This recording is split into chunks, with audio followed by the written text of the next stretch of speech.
चाहिँ लप्चूमा हौसी भएको कारणले हौसी खेल्न जाँदैछौँ हामी यहाँ ड्राइभर दाइ पछि बसिरहेको छ हो। अब हामी चाहिँ लप्चू छिर्यौँ।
देशको निम्तिमा हाम्रो प्रेसिडेन्ट श्रद्धेय अमित राईजी आउनु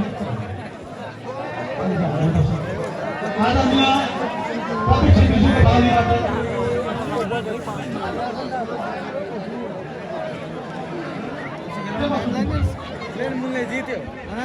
आदरणीय अमित राईजीको टाढा घन्टाको लोग श्रद्धेय विनोद मोक्तानजीलाई खदा अनि धनी भयो विनोद मोक्तानजीलाई खदा अनि यो सोभिनियर दिन अनुरोध गर्दछु।